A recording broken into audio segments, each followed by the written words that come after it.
Meron akong natuklasan na authentic Japanese food dito naman yan sa bayan ng Metro San Jose, GMA Cavite. At ayun pa nga guys, kaya ako sinabi na authentic kasi Koreano yung nagtitinda dito. O diba? Sobrang gwapo niyan guys, nakatulad ko. Kapag tanda ko ay kamukha ko.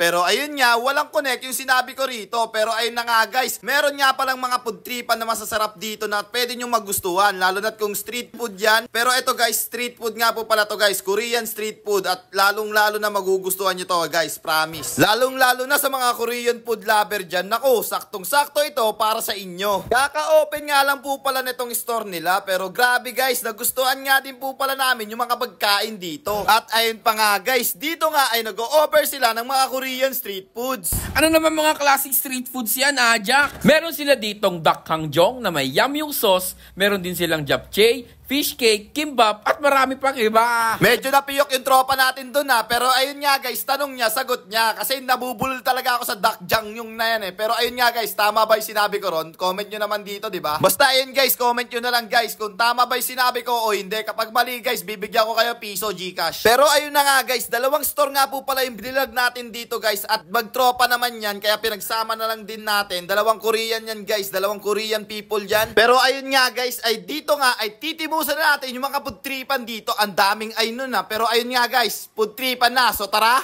let's guys go! Japchae yan mga sir Ano lasa boss? Panalo! Inebra! Tikman na natin.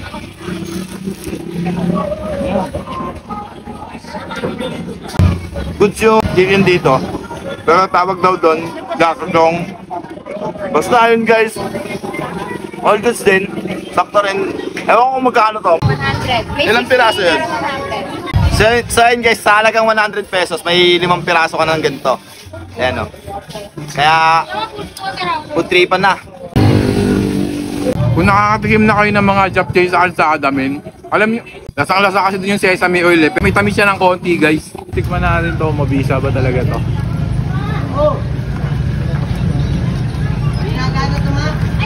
Sobrang bisa nito guys, malasang malasa. Pasok sa panlasa talaga, double thumbs up, tapos heart yan. Nakausok pa yan gar. Ano yung lasa niyan? Diba? Tikman natin.